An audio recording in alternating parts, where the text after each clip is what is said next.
नहीं, बोलना नहीं था तो मुंह तोड़ दूंगी, मैं बता देती हूँ। परमेश्वर भी आपको छोड़ेगा नहीं, ये बात लिख के ले लो मेरी, कुछ भी रुकेगा नहीं। और मैं आपको बता रहा हूँ, अभी तो चर्चिस में लंगड़े चंगे होते हैं और तकलीफ हो रही, मैंने कहा गलियों में मैंने स्पिरिट में देखा लंगड़े चंगे और गलियों में। आज हम आपको दिखाएंगे कि कैसे यीशु मसीह के दास के सामर्थी प्रचार को सुनकर ज्योति शर्मा के रोंगटे खड़े हो गए। जब आप उस प्रचार को सुनोगे तो प्रभु यीशु मसीह आप सभी से बातचीत करेंगे, इसलिए आप सभी उस प्रचार को पूरा जरूर सुने। आप सभी उस प्रचार को सुन सकते हैं। उन्होंने मुझे बाइबल दी और कहा कि प्रभु यीशु मसीह किसी धर्म या जात को बनाने के लिए नहीं आए।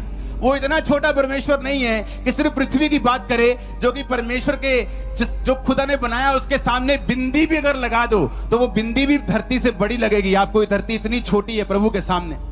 उसने कहा बाइबल पकड़, जिस दिन तेरे को ईसाई धर्म नाम का बाइबल में शब्द मिलेगा उस दिन तू बाइबल पढ़नी बंद कर देना।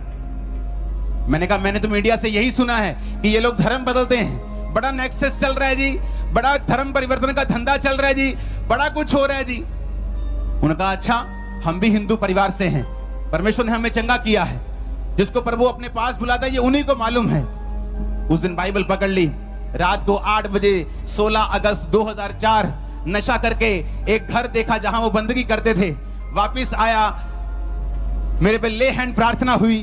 पहली प्रार्थना में मुझे समझ आ गया था कि अगर इस धरती पे मेरा कोई हल कर सकता है तो वो सिर्फ प्रभु यीशु मसीह है। मेरे को समझ आ गई थी एक प्रार्थना में ही, हल पूरा नहीं हुआ था लेकिन एक प्रार्थना में समझ आ गई थी, क्योंकि मैं दुनिया घूमा हुआ था, कंप्यूटर इंजीनियर था, मेरी फैमिली में बड़े बड़े अफसर थे, सब जगह पढ़े लिखे लोग थे, तो मैं जानता था कि जो मैं देख रहा हूं ये फेक नहीं है। जो मैंने मीडिया से सुना, जो मैंने लोगों से सुना, वो नकली, वो गलत था, लेकिन जो मैं अपनी आंखों से देख रहा था, एक्सपीरियंस कर रहा था, वो सही था। बाइबल को पकड़ा। उस टाइम पे ब्रॉडबैंड इंटरनेट होते थे, आज की तरह इंटरनेट आम नहीं था, किसी किसी घर में होता था। कंप्यूटर आम नहीं था, किसी किसी घर में डेस्कटॉप कंप्यूटर होते थे। तो मैंने अपने कंप्यूटर पे इंटरनेट ऑन किया, यीशु मसीह के बारे में सर्च करनी शुरू की। क्या ये फेक है? क्या ये पैसा देके धर्म बदलते हैं? आज लोग बोलते हैं जी बड़ा पैसा मिलता है जी। मैं सबके सामने बोलने के तैयार हूं, मुझे पैसा चाहिए। है कोई बंदा पैसा देता जो क्रिश्चियन बनने के? बहुत सारे लोग तैयार है मेरे पैसा लेने के लिए, एक भी नहीं। वो पास्टर जिनके तक नहीं जिनके पास होता, फिर भी वो सब कुछ छोड़ के आपको यीशु का वचन सुनाते हैं। अगर उनके पास आपको कन्वर्ट करने के लिए पैसा होता तो पहले वो स्कूटर लेते, अपना घर लेते, अपने बच्चों को सरकारी स्कूलों में नहीं डालते। वो मरते हैं, खपते हैं जीसस क्राइस्ट का प्रचार करने के लिए, आपको उद्धार की कथा सुनाने के लिए, ये बताने के लिए कि प्रभु यीशु मसीह किसी धर्म या जात को बनाने के लिए नहीं आया, वो आपको बचाने के लिए आया। अगर आप जीसस के पास आएंगे, आप कोई भी धर्म के क्यों ना हो, कोई भी जाति के क्यों ना हो।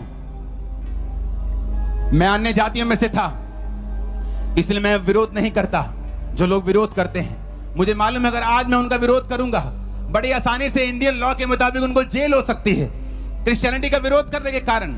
लेकिन मैं ये सोचता हूं कि अगर मैं भी विरोधी होता और कोई मुझे जेल में भेज देता तो आज मैं कभी प्रचारक न बन पाता, यीशु मसीह की कृपा का स्वाद कभी ना चख पाता।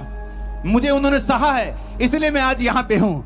आप उन लोगों को सहेंगे, उनके लिए प्रार्थना करेंगे तो वो लोग आज जहां मैं हूं कल को वो वहां खड़े होंगे, जहां आप है कल को वो वहां बैठे होंगे। आमीन। मेरे को ऊंचे वाला चाहिए चर्च। कोई मायने नहीं करता चाहे मैं एक अन्य जाति से आया, कोई मायने नहीं करता चाहे वो बहन जिसने गवाही दी वो क्रिश्चियन में से आई, लेकिन जब दोनों प्रभु से दूर थे तो दोनों दुखी थे। दोनों प्रभु के नजदीक हुए तो दोनों की शर्मिंदगी को परमेश्वर ने खत्म कर दिया। बाइबल कहती है जब हम यीशु के क्रूस को देखते हैं, आपने स्कूलों के बाहर, कॉलेजेस के बाहर क्रूस लगा देखा होगा। लोग बोलते हैं क्रूस को उतार दो, क्रूस को उतार के पैरों में रख दो, क्रिश्चियन धर्म को नीचे कर दो। वो क्रिश्चियन धर्म की निशानी नहीं है। बाइबल कहती है क्रूस यीशु मसीह ने इसलिए उठाया था कि उस जमाने की सबसे बड़ी शर्मिंदगी वाली मौत क्रूस की मौत थी। क्रूस की मौत उनको दी जाती थी जो बड़े अपराधी होते थे, बड़े बड़े चोर होते थे, बड़े बड़े अपराध करने वाले संगीन अपराधी होते थे, कत्ल करने वाले होते थे, उनको क्रूस की मौत दी जाती थी। जीसस क्राइस्ट ने उस क्रूस की मौत को सहा। राजे ने कहा जीसस, यीशु, अगर तू चाहे तो ये मौत टल सकती है, क्योंकि जितने अपराध, जितने ये तुझ पे इल्जाम लगाते हैं, एक भी साबित नहीं कर पाए। सिर्फ तू अपने मुंह से कह दे इतना ही कि ये सारे इल्जाम झूठे हैं। यीशु ने कहा मैं अपनी मर्जी से अपना प्राण तुम्हें देता हूं और मैं ये घोषणा करता हूं कि अपनी मर्जी से मैं इसे वापस ले लूंगा। और यीशु मसीह मुर्दों में से तीसरे दिन जी उठे। 40 दिन फिर प्रचार किया। 41वें दिन उसी स्वर्ग पे चले गए और अपनी आत्मा को भेजा। वही आत्मा आज देखते हैं लोगों को आप चंगा करते हुए, लंगड़ों को चलाते हुए। मैं चंगा नहीं कर सकता, मेरे भी आप भी की तरह हाथ है। मैं ही पंजाब में जन्मा हूं, जलंधर से जम्मिया, मैं पंजाबी च प्रचार कर सकता, लेकिन मुझे सुनने वाले लोग पूरे देश से, पूरे वर्ल्ड से हैं जो हिंदी समझते हैं। इसलिए मैं फैसला रखता हूं कि हमेशा हिंदी में प्रचार करूं ताकि और लोग भी इस मैसेज को ले सके और समझ सके। बहुत से लोग ये समझ सके कि यीशु मसीह किसी धर्म को बनाने के लिए, जात को बनाने के लिए नहीं आए। उनका राज इस पृथ्वी का नहीं है। वो पृथ्वी जो एक मिट्टी का बिंदु भी उससे बड़ा है परमेश्वर के सामने, ऐसी पृथ्वी पर वो अपना राज नहीं कहता, मेरा राज ऊपर का है। मैंने तुम लोगों को बनाया है, सिरजा है, ताकि तुम मेरी आराधना कर सको, मेरे पीछे चल सको। आज साइंस जितनी मर्जी बड़ी हो जाए, लेकिन बाइबल से ऊपर नहीं जाती। हर 2 महीने पे स्टडी आ जाती है, जो बाइबल में लिखा है वो ट्रू है। पहले लोग बोलते थे कि मूसा के, जो बाइबल में लिखा है, वचन में लिखा है कि फिरौन जो था वो समुद्र के नीचे आ गया था, समुद्र 2 भाग हो गया था। मूसा तो अपने लोगों समेत निकल गया, लेकिन फिरौन समुद्र के बीच में दब गया था। जब वो निकल गए तो समुद्र वापस वैसा ही हो गया था। कहते ये झूठ है। कुछ साल बाद जब स्टडी हुई तो उस समुद्र में 2000 4000 जितने भी साल पुरानी वो थी, तलवारें वहां से निकली, फिरौन के हथियार वहां से निकले, उनके फॉसिल्स, उनके जीवाश्म वहां से निकले। हर कुछ देर बाद नासा ये बताता है कि बाइबल में जो लिखा है वो बिल्कुल ट्रू है, बिल्कुल सच्चाई है, क्योंकि ये किसी धर्म की पुस्तक नहीं है। ये जीवित परमेश्वर का वचन है, जिसने आपने और मेरे लिए इस वचन को सिरजा है कि जब हम इस वचन को सुनेंगे और मानेंगे, हम किसी भी जाति, किसी भी धर्म से क्यों ना हो, खुदावंद हमें बरकत देगा, हमें आजाद करेगा, हमारे परिवारों को शर्मिंदगी से आजाद करेगा। उन्होंने मुझे बताया कि क्रूस का मतलब है कि प्रभु ने तेरी शर्मिंदगी उठा ली है। एक जवान बच्चा जब घर में नशे करने लग जाता है, घर को सपोर्ट करने के बजाय घर का पैसा उठाने लग जाता है।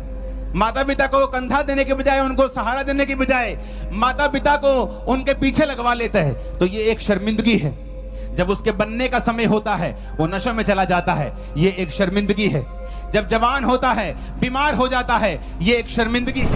आप सभी इस वीडियो को भी छोड़ के ना जाए, आप सभी इस वीडियो को पूरा जरूर देखें। जैसा कि आपने वीडियो में देखा कैसे प्रभु यीशु मसीह के दास का सामर्थी प्रचार सुनकर ज्योति शर्मा के रोंगटे खड़े हो गए। आप सभी को हम बताना चाहते हैं, जैसा कि आप सभी जानते भी होंगे, कैसे पूरे भारत देश में मसीही विरोध प्रतिदिन बढ़ता जा रहा है। हर कोई प्रभु यीशु मसीह के नाम का मजाक उड़ा देता है। उन मसीह विरोधियों से हम कहना चाहते हैं, प्रभु यीशु मसीह का वचन कहता है तुम धोखा मत खाओ, क्योंकि प्रभु यीशु मसीह ठट्ठों पे नहीं उड़ाया जाता, क्योंकि मनुष्य जो कुछ बोता है वही काटेगा भी। और हम मसीह विरोधियों से हम कहना चाहते हैं, तुम जो बेफालतू यीशु मसीह के लोगों को सता रहे हो, एक दिन आने वाला है तुम भी यीशु मसीह के नाम का प्रचार करोगे, क्योंकि परमेश्वर का वचन कहता है आकाश और पृथ्वी भले टल जाएगी, लेकिन यीशु मसीह का वचन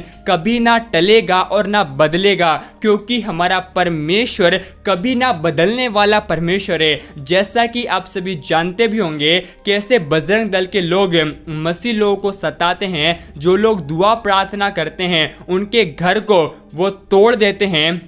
मसीह विरोधियों से हम कहना चाहते हैं, तुम्हें अधिकार कहाँ से मिल गया कि तुम एक मसीह लोगों को सता रहे हो। मसीह विरोधियों को हम कहना चाहते हैं, परमेश्वर का वचन कहता है हमारा यीशु मसीह जगत में धर्मियों को बचाने के लिए नहीं, बल्कि पापियों का उद्धार करने के लिए आया है। और आने वाले समय में तुम भी यीशु मसीह के नाम का प्रचार करोगे, क्योंकि अपोस्टल अंकुर नरूला जी खुद एक समय यीशु मसीह के नाम के विरोधी थे, लेकिन जब परमेश्वर की दया उनके जीवन के ऊपर आई, वो परमेश्वर के सबसे बड़े प्रचारक बन चुके हैं। उसी प्रकार आप नहीं जानते कि कौन सा मसीह विरोधी कल को यीशु मसीह का बड़ा प्रचारक बन जाएगा। सिर्फ आपको यीशु मसीह के अनुसार अपने जीवन को बिताना है और मसीह विरोधियों के लिए प्रार्थना करनी है, क्योंकि हमारा यीशु मसीह जगत में इसलिए आया है कि हम जीवन को पाए और बहुत आयत के जीवन को प्राप्त करें। आप सभी इस वीडियो को एक लाइक करें, आप सभी हमारे YouTube चैनल को सब्सक्राइब भी कर ले। क्या पता एक परमेश्वर का वचन आपकी पूरी जिंदगी को बदल दे। परमेश्वर आपको आशीष दे।